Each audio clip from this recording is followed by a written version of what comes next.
count over here. We got a long ways to go, so it's not time to push the panic button, but I think we need to kind of be tracking how we're doing.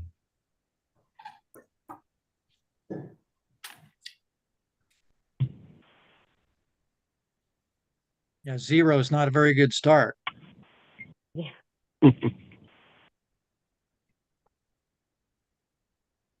So we're still needing Dean and Mark and Al. Is that what we're looking for? That's correct.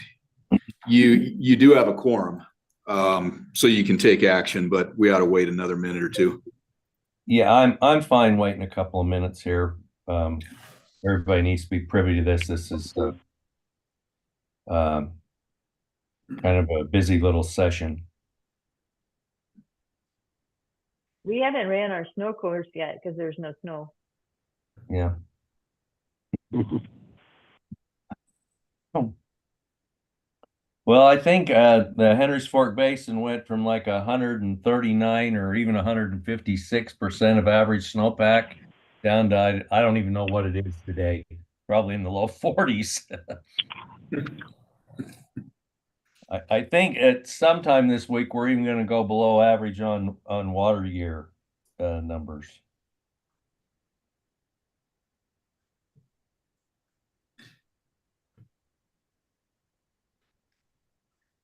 Okay, water year precip is 96% of average, and it was up around 130 a month ago. Rob Van Kirk's not even calculating snow water equivalent averages. Well, we should get something this weekend. Looks like a fairly big system coming in. I take that back. Snow water equivalent on the Henry's Fork drainage today is 52% of average. It's the second lowest for the date in the last 36 years. Which means very little, because that probably means there's on average 3 inches instead of 5. I can remember years when we were 300% right now too, and then 1st of January we were about 80 or so.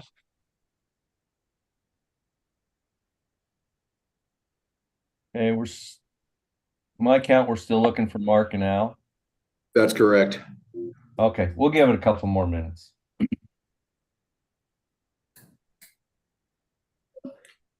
We were expecting them. It's possible that Al might not be able to join us. Oh, that's right. So if he doesn't jump in. Okay. But we do expect Mr. Gibbs. Okay. That's right. Al was going to be out of town today, but he was going to try and join.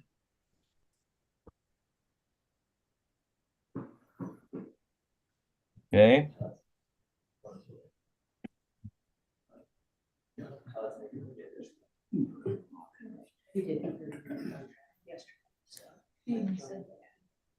Right, didn't have any. I feel like that's. Oh, here it is. It is, yeah. There's Mr. Barker. Oh, he did make it.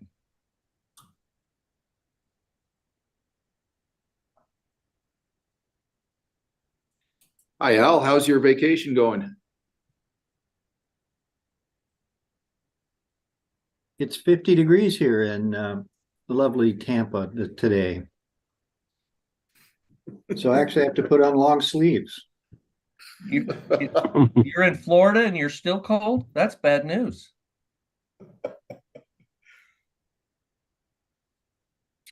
Okay, well, I think maybe we'll go ahead and call the meeting to order and catch up Mark as soon as he gets on if need be.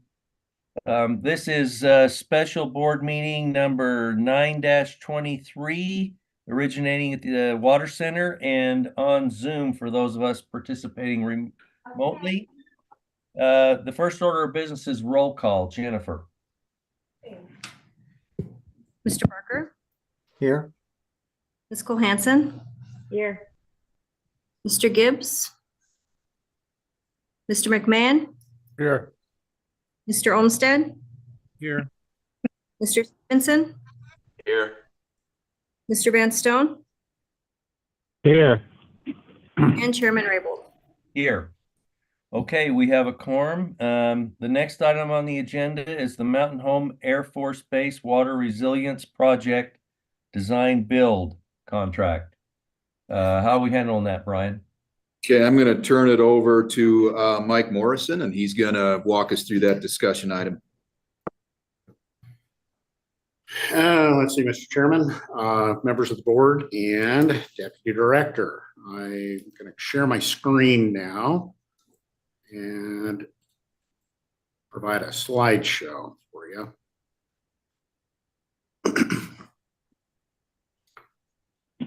Okay, well, it's been a couple of years that we've been working on this thing, and we finally got to the point that we've got somebody who's going to design it and build it for us. And what I would like to do is get you folks to approve the contract and give us some money for it. I guess in a nutshell, that's what we're going to do. I'd like to start with a very, very high level contract overview, make a few introductions to the MCO team.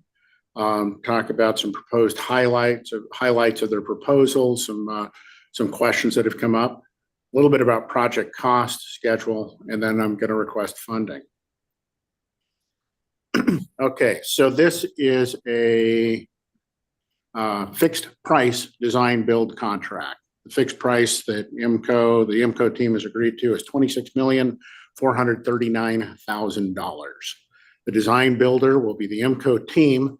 They will design, build, test, and intake pumping station and pipeline from CJ Strike Reservoir to a water treatment plant that will be built by the Air Force at Mountain Home Air Force Base. So in a nutshell, that's what the contract does. We pay them $26 million and they build us a pipe and pump station. Any questions?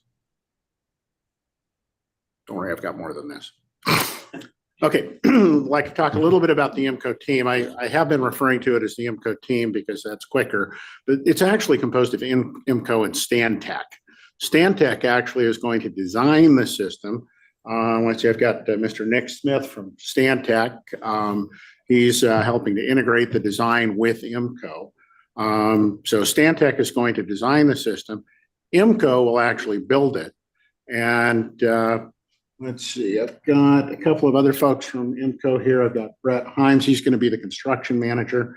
And I've got Eric Baschulte. He actually is the engineer on the other side who's going to be the counterpart integrating with Mr. Smith. So it's actually a team. I'd like to remind everybody on the board that this is one of 3 pre-qualified design build teams. So we had a pre-qualification step in this. So the only people who got through were people we believed could do the job. MCO itself has substantial experience with in-water projects of similar and larger scope. Most recently, one that I think I heard people talking about was the water treatment facility up in Lewiston. MCO built that or did the rebuild on it. Something that's really important, that was a critical piece of infrastructure. If anything had gone wrong, the people of Lewiston would have been without water for a while. So MCO was able to pull it off, and I don't believe there were any major interruptions in water. I didn't hear about it on the news anyway. So, what's that? Stantec was designing that also. Okay, so Stantec was the designer on that. So we've seen this team before. We know that they can deliver. So I'd like to digress just a little bit and talk about the original engineer's estimate that I've given you. $53 million, that included $38 million for design, construction, and testing. That's what MCO will be doing for us. And another $15 million for construction management, owner's advisor, surveying, various kinds of professional services. When the engineer is me, put together the estimate, we still had a lot of unknowns. One big unknown was inflation. At the time we had 8.5% inflation, it might have gone higher. We had a lot of uncertainty about whether we would even be able to get teams to build this.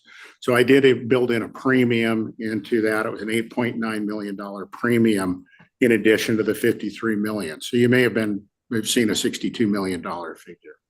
But $38 million corresponds to what the MCO team is going to be doing for us.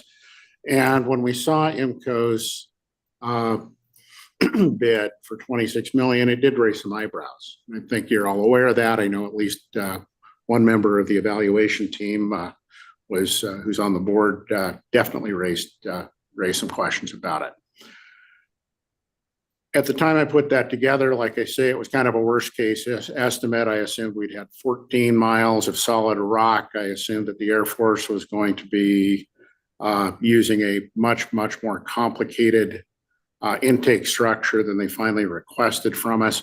So there were a lot of things that went into that made that $38 million. Nevertheless, that MCO was able to trim down some prices or some costs, and I'd like to talk about how they've gone about doing that. So, MCO's proposal includes some innovative strategies that may obviate the need for some long lead time electrical items. You're probably aware that right now electrical equipment in particular, but various kinds of equipment are very difficult to get. They had come up with an innovative strategy that kind of made it so that we didn't have to get a large 1 megawatt transformer. Of course, Idaho Power has to be on board with that. And I think there's a little bit of a risk there. After our discussions with MCO, they agreed that if this strategy doesn't work, they would eat the differential cost of having to do that, go for that. Concrete masonry pump house. Actually, the concrete masonry unit for the pump house is a good solid design, but when we looked at it, we were concerned that it might need some additional hardening to meet anti-terrorism requirements. In particular, there's some openings that are kind of in the direction you might expect blast. That's something that they've agreed to go through and do some more analysis and design work. And again, we're not going to be picking up the cost on that. Finally, and this is where MCO got a lot of its savings, was low trench costs. MCO is using the shallowest trench that's allowable by code throughout the entire design. We had in our contract documents indicated a deeper trench design, a 4-foot cover throughout the entire thing. Turns out, and this is we're not quite sure how this happened, but it turns out that particular drawing was incorporated as a reference drawing and not as a requirement. So what we've decided we're going to do with this is, if the Air Force is okay with it the way we are requesting it, then I guess it will be much less expensive. If they're not, I may be coming back to you asking for some money to dig the trench deeper, and we will know that very soon. So any questions about MCO's proposal? Board Mr. members, Chairman? questions? Mr. Chairman? Yeah. Al, and then Joanne. So Mike, what would be the basis for the Air Force rejecting something that meets code? We have an MOA with the Air Force. It has been our experience that despite the MOA and a lot of work putting that together, and by the way, this does meet everything in the MOA. It meets the uniform facilities criteria that's specified in the MOA. We have found that the Air Force changes its mind. Well, we could tell them if they want it deeper, they can pay for it. We have a lot of very that was interesting an aside. Don't okay, take that to heart, Mike. I'm ready. Yeah. Mr. Chairman, Megan Carter here. Can I jump in and add a little bit more clarification to that? Yes, please do. It's possible that due to something that the Air Force has not disclosed for whatever reason, they may not be able to accept the gift if the trench is not deeper. And so that would be where we would run into problems. But as Mike did point out, IMCO's proposed bid is lower than even our estimates, and so it shouldn't tax the budget to accommodate if that is something that is needed. But we're assuming that it won't be. And Mr. Chairman, board, I will make sure to remind IMCO that that's not an invitation to. So, Mr. Chairman, if I could follow up, do we have any indication as to whether or not the Air Force is leaning towards not accepting this? No indication so far. Okay. Hopefully we can work this out, but I do think we all need to understand that the same engineering that was presented even as a reference to the 4-foot depth was presented to the Air Force as well as to the potential bidders. Is that correct, Mike? Yes, that is correct, sir. But well, I think we just need to let staff work through it, Al. But if it meets code and it's going to guarantee delivery, then that should be all the Air Force would require. But we'll have to work through that, I suppose. Does that answer your question, Al? It does, thank you. Okay, Joanne. My question was along the same lines on the trenches, but I'm just curious, what is the difference between 4 feet and code? So Ms. Cole-Hansen, Commissioner or Chairman Raybould, if I may. So code varies depending on the jurisdiction. So for example, where this is in ITD has one code, one depth that they want to use. Mountain Home Highway District has a different depth that they want to use, a different set of standards. And then out in Mountain Home or out in the some of the other areas, there may not even be a code other than just good engineering practice that applies. That would be 6 inches below the frost depth. Frost depth in those areas is 2 feet, and 6 inches below that is 2 feet, 6 inches of cover. And in some areas, the MCO proposal is for 2 feet, 6 inches of cover rather than a uniform 4 feet throughout the entire project. You answered my question. I was curious about the level of frost. So, Okay, board members, any other questions for Mike? Okay, I think you pretty well answered my questions, Mike. Next. Okay, just I would like to review the schedule very quickly with you. Something that's driving this and the reason that we've asked you for a special board meeting is that MCO has told us that in order to be sure that they can complete this on time, there is a hard date of 1 December 2023 that they have to have a contract approved. So I appreciate you folks coming here and meeting with us today.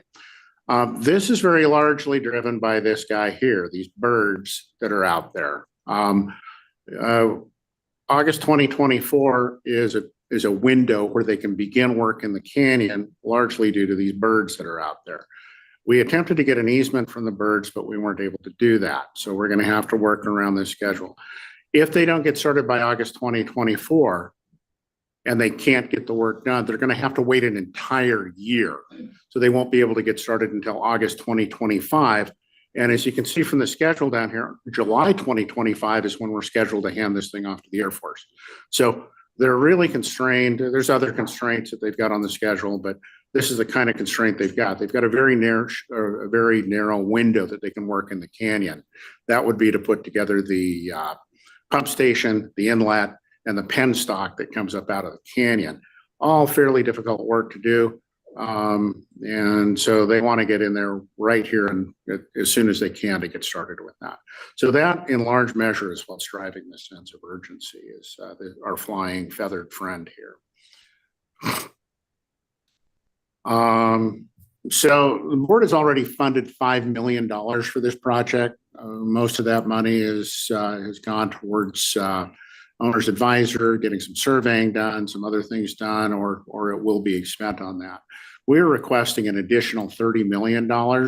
So the total request to date would be for $35 million total for the project. And I guess I would ask if you've got any other questions for me right now. Questions for Mike? I think silence is acceptance, I think, Mike. Silence is acceptance, okay? I have to remember that.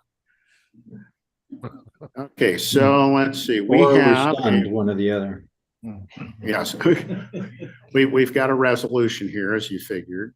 We would like you to take a look at it. And I think most of the board members have provided some feedback on this already. I think there were just a couple of words that we added on this. So I'm going to go through and I'm going to unshare.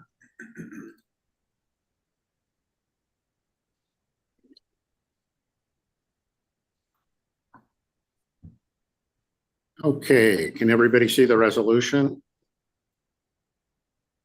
Yes. And I don't know if you want me to go through line by line. There's a lot of this you've seen before in previous resolutions. Really the meat down here under the whereas is the now therefore it be resolved that the IWRB approves of contracting with MCO to design, build, and test the water transmission system. Now therefore be it resolved that the IWRB authorizes expenditures of up to $35 million, including $5 million already approved by the board from ARPA State Fiscal Recovery Fund for the development and construction of the Mountain Home Air Force Base water transmission system. Further authorizations will be required upon determination of total development and construction costs. And now therefore be it further resolved that the IWRB authorizes its chairman to execute the necessary agreements or contracts for the purpose of this resolution. So any questions, comments? Okay, any questions on the resolution? Staff has determined that the chairman is more expendable than any of the staff, so the chairman will sign the resolution. Mr. Chairman, the only question I have is whether or not we should have referenced the MCO agreement as opposed to any necessary agreements, but I assume we include the MCO agreement as one of the necessary agreements for the purposes of this resolution. Where would you plug that in, Al, in that first, therefore be it resolved that contract is? I would say to execute the MCO agreement and other necessary agreements for the purpose of this. Okay. I think that would be more clear.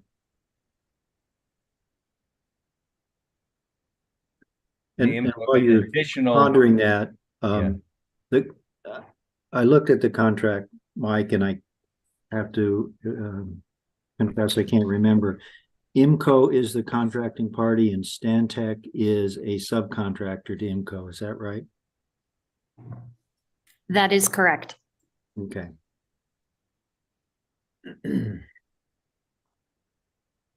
And the contract names Stamco or Stantec as the sub. I believe that was in the key professional personnel. Okay. And we did not circulate those appendices Right. for sake of your sanity and ours.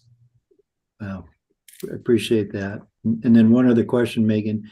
I did see a unit price for changes, but I didn't see that we had adopted a unit price schedule. And I don't know if that's something that's in one of the schedule or one of the attachments or not. We don't have a unit price. I thought I had managed to remove all references to that. I will look and see and Well, it's in make the sure change that's- order. It's in one of the change order provisions that says, that's one of the ways we can agree upon a change order if we have a unit price according to standard schedule or that's in the contract or to be developed later, something along those lines. Oh, yeah. Yeah. I just missed one instance of reference to unit price. When this was developed, we were unsure how this was going to be negotiated. So I will make sure and address that. Okay, so that change in the draft contract that was shared with some of us will be corrected as part of passing this resolution. Yes. Okay. And So, I just have one more technical question, if I could, Mr. Chairman. please. So the way, and I don't know if this is a Megan or a Mike question, but the way the contract is written, MCO is responsible for the interconnection with the Air Force. And I couldn't really tell how we go about making sure that what we're proposing to use for the interconnection is the same thing that the Air Force is proposing to use for the interconnection. And then how the overlap between the two, because whenever you have two contractors doing work, there's always a fight over who's responsible for the gray area between the two contracts. And I don't know if how far through we've thought that, or if that's just something we have to deal with when we get to the end of the fight. So, Mr. Oh, go ahead. I was just going to say, we want to make sure that our thought on the subject isn't we're providing a round coupler and the Air Force is standing there wanting us to hook onto a square coupler, or who's going to tighten up the bolts. Is that what you're thinking now? Yeah, that kind of stuff, right? Or at least have the golden spike being driven at rails that connect to one another. Yeah. So, Mr. Chairman, Mr. Barker, that particular bit of interface has been a fairly long topic of conversation. We've got a weekly meeting we call the design integration meeting. The proposal for how to hook up is actually included in some of those drawings and contract documents that we didn't send to you folks. So that is in there. It's also a discussion item. It's something that the parties may mutually agree to change if it makes some kind of sense. But right now it requires simply a flange that we're going to provide. And next to it is going to be a handhole in which there's, I don't remember the exact number of feet of fiber optic cable that'll be there so that the Air Force can extend it to their plant, but there'll be a large amount of fiber optic cable. So right now that is our obligation to the interface, and that's been defined. But we may go back and revisit that if the engineers believe there's a good reason to.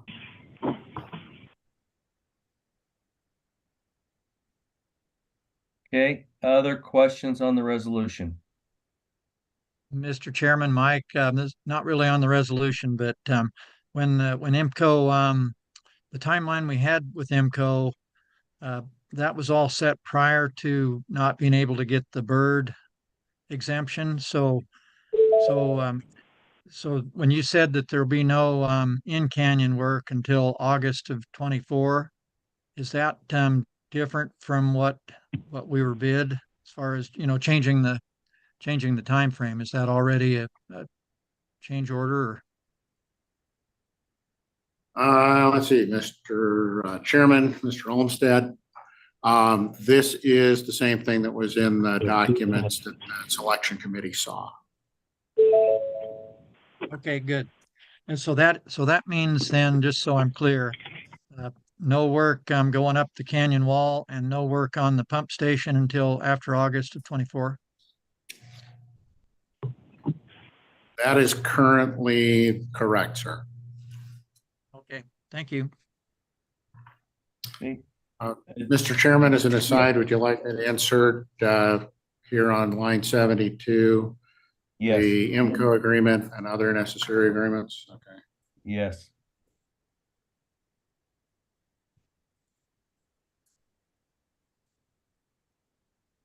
Yeah, I think that probably satisfies Member Barker's concern.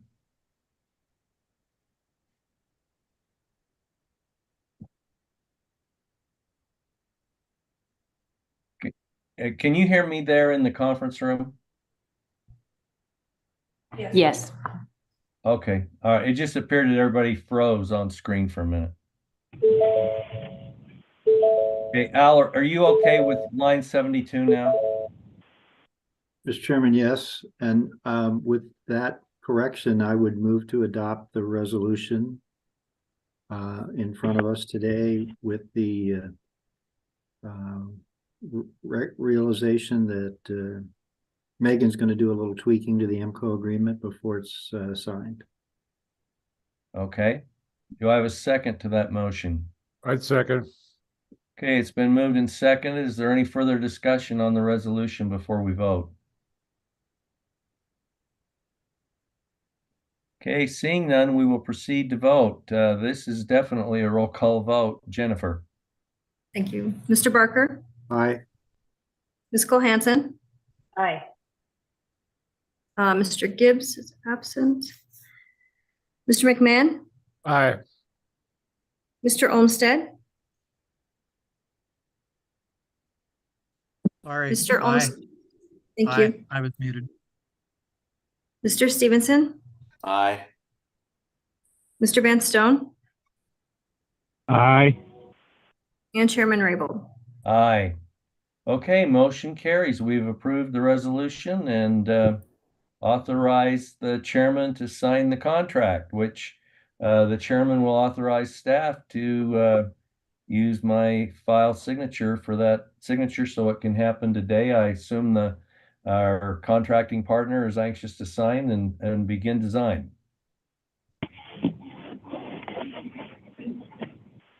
Okay. Mr. Chairman, Mike, so the contractor needs a notice to proceed. Is that when the contract is signed, or is that a different event? So it's presumed that it's when the contract is signed, but I will send them a notice to proceed today so that we've done that as well. Okay, Brian, anything else on the Air Force Base? Not unless any board members have any additional questions. Okay. I don't hear any. Are there any other non-action items that we need to discuss, Brian? Not to my knowledge, Mr. Chairman. Okay. All right. Well, it is a beautiful sunny day here in eastern Idaho. At least where I reside, there's no snow. So, Hey, Mr. Mr. Chairman, Al and then Brian. Oh, I just wanted to, I don't know how many of you all just got an email from John Williams, but Clearing Up has reported the United States is going to spend the billions of dollars on tribal energy to replace the Snake River dams, like similar to the briefing that we got. So BPA has issued that information, so it's public. it's clear. It's in Clearing Up. BPA is just sending around the fact that Clearing Up has reported it. Oh, So, and it's not supposed to be made public until December 15th. So you'll start to hear more about that topic probably in about 5 minutes. okay. All right. Anything else anybody wants to visit about before we sign off? Mr. Chairman, Brian here. Yeah, I just had concerns about the IGWA letter that was sent to the board, and they've requested a meeting with the board and with Idaho Power, and if we are in fact going to have that meeting sometime, I guess I would feel way better if we could have a meeting, amongst ourselves first, so we can, I wasn't there when the letter from 2019 or 20 was sent, so this is the first time. So I don't know if, I'm not enough of a legal mind to know if we're violating the Swan Falls Agreement or state codes or anything else. So I just request that we have some kind of a meeting for the board, maybe executive session even, before we would, schedule that meeting with Idaho Power and IGWA, if we're going to have that meeting. Okay, I will work with Brian and staff to see what kind of a schedule we can put together that will accommodate the board reviewing that request, and then subsequently how we move forward scheduling that joint meeting with the other parties. That sounds good. Thank you. Okay. Anything else? And Mr. Chair, Yes.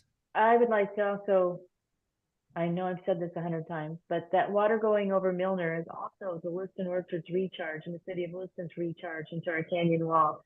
And if these dams are removed, our aquifer drops 30 feet. That recharge becomes even more critical to our aquifer, potentially. All right, there's a lot to sort out. We've got a lot on our plate. I think we're going to receive an extra helping of whatever it all is in a couple of weeks. Plan to be fairly busy, board members. I think it's going to be a busy winter season for us. So we'll go to work on these items we have in front of us, knowing that there are others coming down the pike. So with that, I would entertain a motion to adjourn. So moved. Okay, second. Second. Okay, I got Dean for the motion and Joanne for the second. All in favor, say aye. Aye. Aye. Aye. Any opposed? Motion carried. We are adjourned. Thank you, Mike. Thank you, the rest of our board staff. I think this is a great project. I'm tickled. We're moving forward. We're on a schedule that will accommodate the agreement that we have with Simplot. I'm sure there are going to be many other hurdles that we have to overcome to complete the project, but appreciate you getting us to this point, especially you, Mike. I know it's been a yeoman's effort. Okay. Thank you, Mr. Chairman, and thank you, board members, for all showing up to today. This is very helpful. Thank you very much. Thank you, Mike. Okay. All right.